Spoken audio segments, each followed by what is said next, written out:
The battle lines are being drawn for a new fight over a fundamental question for education. How should our children be taught to read? 7 million adults have problems with reading, and there's no sign that the next generation will fare any better. At this secondary school in Derby, more than half of the 11-year-olds arriving have a reading age of 9 or less. It's not exceptional. Nationally, 1 in 6 16-year-olds leave school still unable to read or write properly. So concerned is this school that it's recruiting the help of local pensioners to coach the youngsters. Smeared. Smeared. Smeared. Reading is a fundamental right for anyone who lives in our society, because if you can't add up, you can use a calculator. If you can't write, you can use a word processor. If you can't read, you're actually being denied many opportunities which are available to people who can, because you're unable to, for instance, read forms. You're unable at school or at college to read examination papers. There's a huge amount of fundamental information which is communicated through the written word.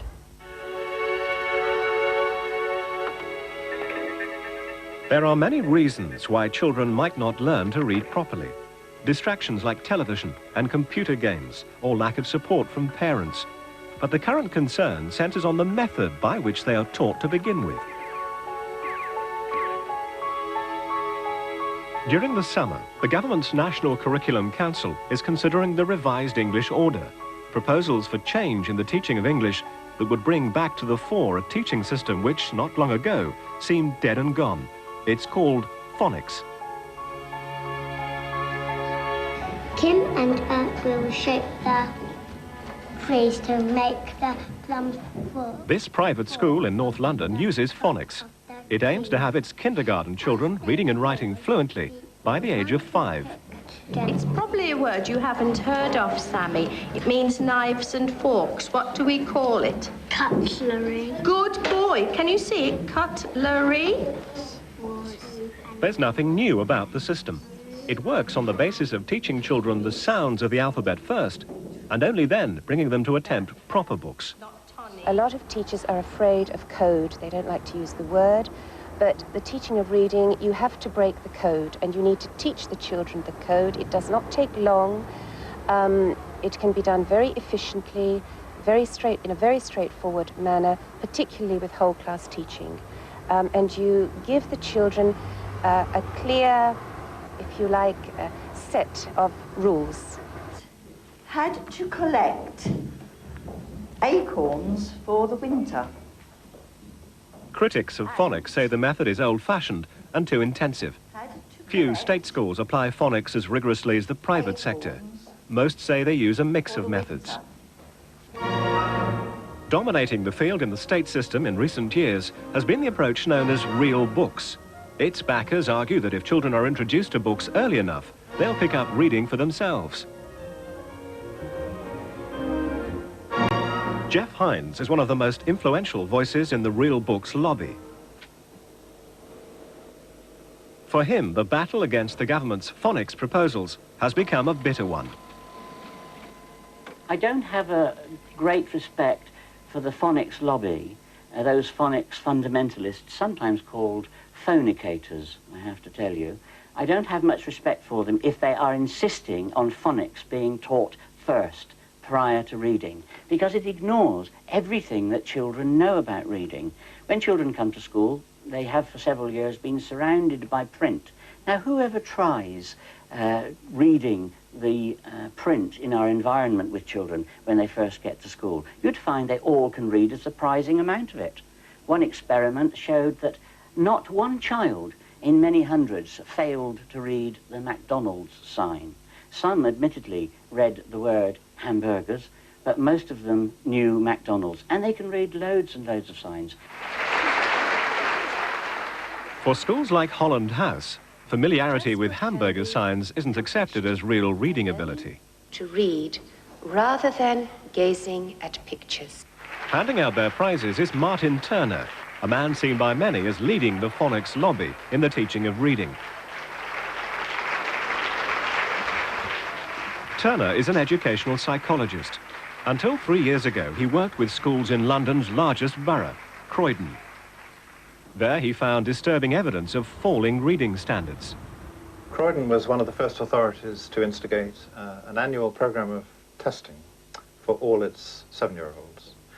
And these tests were carefully given every year, and the results were carefully collected and not looked at. But I was looking at them, and they went down 5 consecutive years. Turner became even more concerned when he looked at other authorities where he found a similar story. This was happening in a lot of other places. My concerns were solely with my own authority where I was working, which was bad enough. There were perhaps 400 children a year extra who were in need of some form of special education services. But the discovery that this was happening in other authorities, very much larger than my own, all over the United Kingdom, was a revelation. When Turner published his findings, the educational establishment rejected them. But within months, an official report backed him. In 20% of schools, it found reading work to be poor and in need of urgent attention. Turner's conclusion was that the problem started when real books entered the teaching system.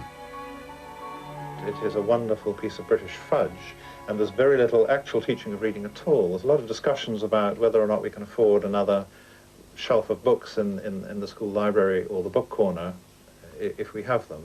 But the actual time spent directly and explicitly teaching reading every day is probably really rather little.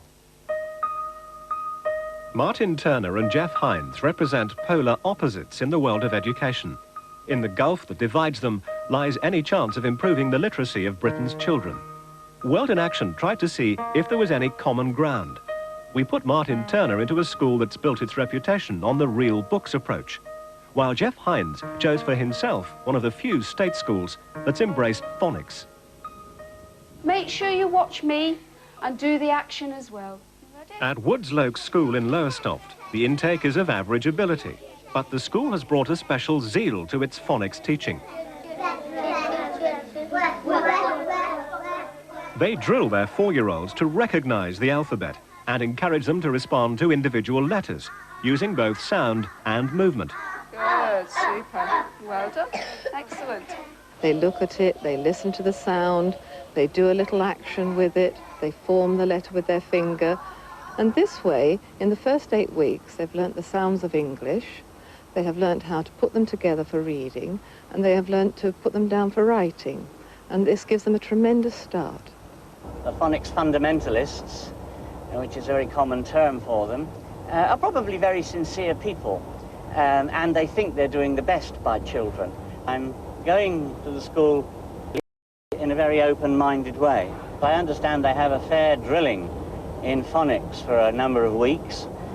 During this stage they are not introduced to any books, but I shall see whether in fact this is the case. The outcome may be that I shall have a different view at the end of it. Maybe some of the things I say will be listened to by the school. Both Jeff Hines and Sue Lloyd said they hope to learn from his visit. Yes, well, I think they will think that's very, very exciting and enjoy them very much. But there was no early sign of a meeting of minds. When they first come to school, it is not natural to hear the sounds in words.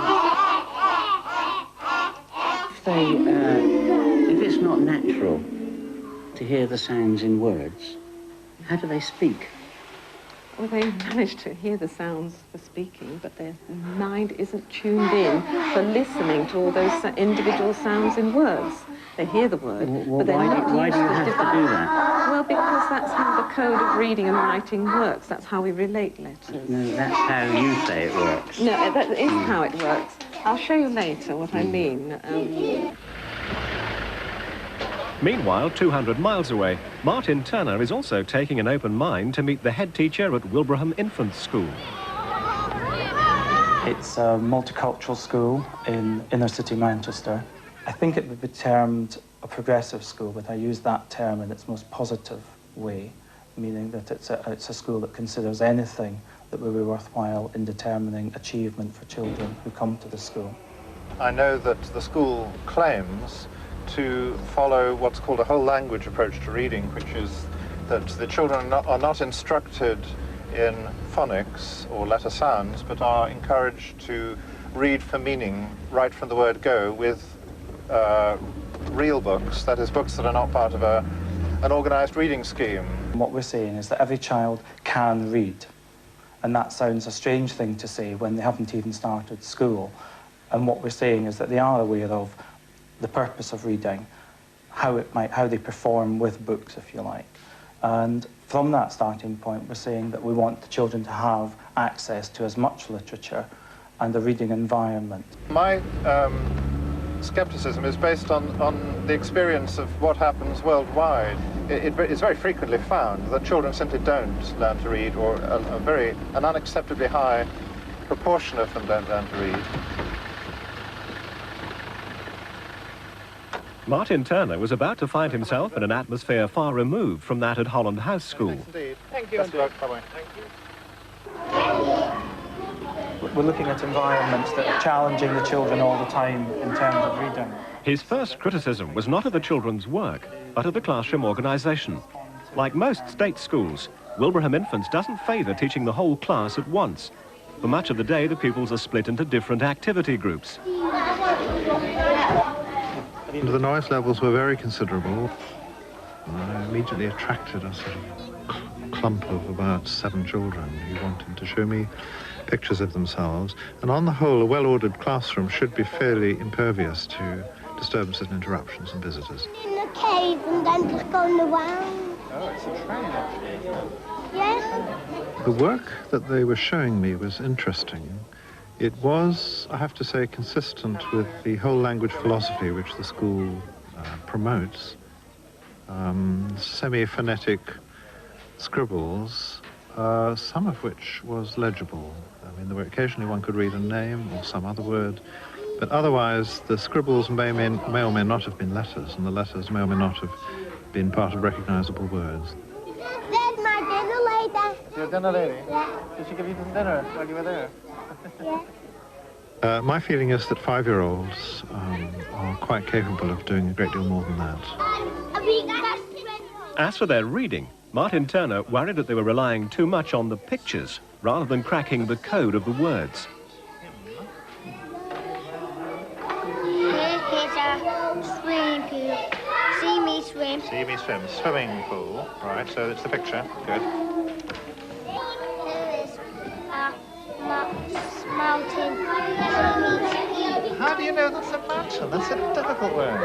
How did you know that? Oh, because is that how he knows? Is that how you knew? Yeah. I didn't see that.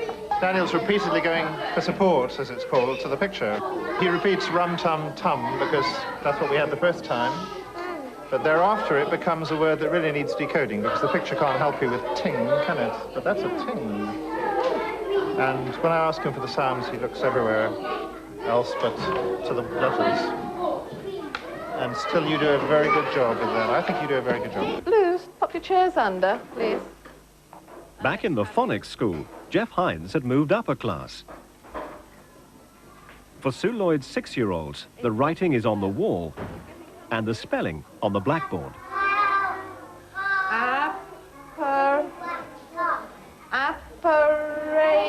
Apparatus. And if we see, if we have a word like this, slow, we've got the s, l, and what's this sound? O. The O at the end is usually O-W, isn't it? Do you see how they work it out for reading, they work it out for writing, and I think this gives them a tremendous ability to be able to enjoy books. Do you want to have a little Jeff Hines has brought a secret weapon with him to Woodslope, a selection of real books that the pupils might not have seen before, to test their understanding of what they read. Right. Anybody tell me what it's called? Arctic Spring. That's right. Arctic Spring, isn't it? What do you think it's going to be about, this book? Bears? Where are they going to be? In the spring, and where else? Right, the North Pole. You're quite right. The book about bears. Sue's class gave Jeff a warm response. Many of the children could pick out and voice unfamiliar words. But this wasn't the kind of reading he'd been looking for. They're clearly not used to having books presented to them. They're 6 years old. They've been in school now at least a year. They didn't know many of the books. Everything was a bit of a surprise to them. Now, wouldn't it be much better if they'd met lots of books like that, and they'd been doing that for a whole year? Those books, they'd devour them in an instant. They'd have them for breakfast, whereas to them they're quite a mystery. I didn't think they showed themselves up as children familiar with books, not nearly as familiar as I'd want them to be after a year in school. But as the class leaves to tackle school dinner, Sue Lloyd reveals something she's prepared earlier for Jeff. She is determined to prove that his own reading is based on her pet principle, phonics. Yeah, this is what I wanted to show you. Right. You said that, you need phonics to read. Well, can you read those for me? I can only make the sound of it. I can't read it. Well, go and do your best. Well, it looks like Shoopington. Yes, do your best for this one. Flamperly. Yeah. Wisherby. Yes. Bertristerbill. Yeah, for this one. Something. I don't know. I can't read that one. Yes. Well, that's because there's no phonic code to this, and this is our basic phonic code. And you've read those words by... No, I haven't. Yes, you have. I said the sound of them. Well, that's reading. No, absolutely. That is the fundamental difference. Well, say it quickly, and then you've read it. Shoopington. Yes, that's the sound of it, but it means nothing to me, so it can't... Well, it's a in any village. sense... It's a village, you see. I'm telling you, this is a village. Until I know it's a village, until I read it in some other context, it has absolutely no meaning for me. Therefore, in no sense can I be said to have read it. If you see this up on a sign as you're going along in the motor car, the context. You will know what it is. It's already in a context. I'm already being cued other than from the phonics. So if it didn't say anything at all, I would guess it was a name. You could cover it up. So you wouldn't be able to guess what the name was unless you looked at the letters and turned it back to sounds, You might have a clue if you were familiar with the area. If you could cue from your knowledge and memory of the area. Phooey. The children are merely mouthing the sounds of the words. They are not reading. Martin Turner's lunch was equally uncomfortable. He spent it defending phonics against the more child-centred approach of Wilbraham's staff. That's what you're saying. Oh, yes. Well, it's very categorically. It's what 80 years of research has always shown. If you teach a group of children and instruct them, it's terribly quick. I mean, it doesn't take a lot of time. Children can learn to read within weeks, really. No, children learn an awful lot more from each other. So why do we have schools? Because it sets up the structure in the classroom. The teacher provides the activities. Children bring in so many different experiences, skills, strategies that they've learned at home. They bring them into school, and it's about creating a positive environment for the children to develop their learning in. But to have various groups and clumps of children around the room doing more or less what they please is incompatible with... It's not so, like, just do what you want. No, it's structured to an extent. It's structured. But I mean, how much of the school day can you sacrifice on Lego? Despite Martin's doubts, there was a surprise still to come. In the very next class, he found a model lesson in progress from a teacher with just 6 months' experience. Who can show me the 2 rounds? Oh, I'm not asking you because you're pointing. It was a very energetic lesson in progress, which it was impossible to interrupt. And there was a very large book in front, and the punctuation and the word structures were being pointed out and being learned. Danny, look this way, sweetheart. All the children that I could see were just fully absorbed and concentrating with tremendous enjoyment and enthusiasm on this reading lesson. The giant sum. What happened next? Do you remember? Now, if this is whole language, let us have a bit more of it, because all I ask really is that reading be taught in that explicit and direct and systematic way, because it will work, and those children will save years of time, which would otherwise be wasted. Very good. Run, and the other one is run. Well done. Sit down. Never have spent money on food For Sue Lloyd, the proof of her school's success story lies in its results. In the standard reading test for Suffolk, Woodsloke stands 11 full points above the county average. Sue is keen that Jeff should know. Jeff is unimpressed. We noticed that the results went up, and they went up not just a little bit, they went up dramatically. And since then, we've been looking at the test results, and all the time, our children in this school come out many, many points above the county average. And it's a very quick and efficient system, and it shows the standard that the school is achieving. And as I say, it does if you believe that the Suffolk test is a test of reading, whereas I regard it as a rather superficial, over-simple test of reading. It doesn't test very much. It's clear that for Jeff Hines, any school that embraces both phonics and testing is still in the educational dark age. There is no common ground. With the children safely outside, Jeff finally owns up. He's hated every minute.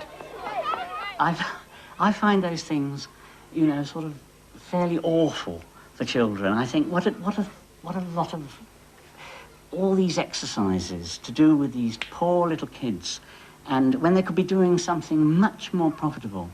And I just find them, you know, horrendous, really. Are you saying that they weren't enjoying what they were doing?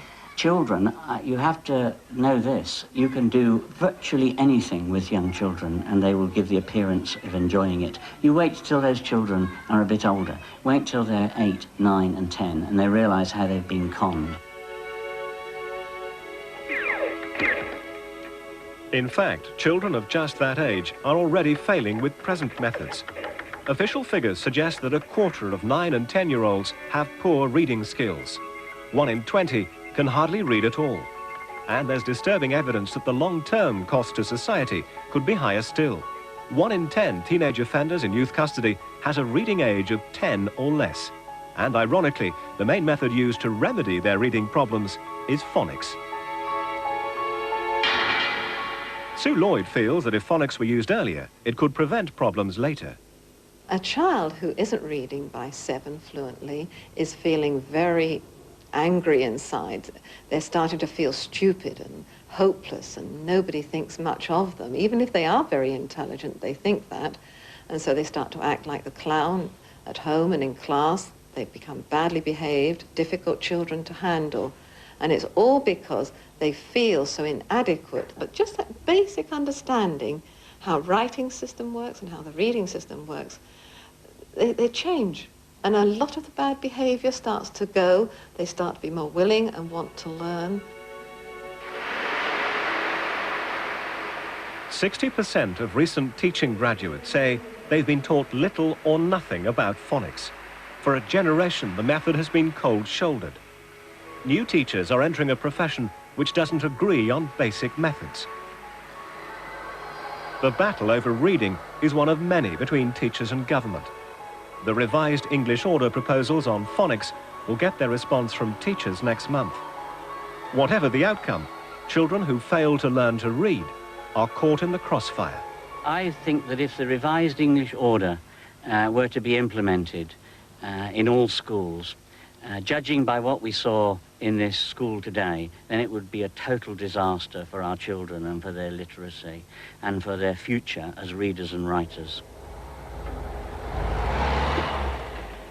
If the revised English order isn't adopted and teachers don't try and get this high standard that's being required, I feel there'll be this group of children who'll be the dropouts. They won't be able to read and write sufficiently well to participate in the rest of their education, and they certainly won't be able to do the skills that are going to be needed for the future.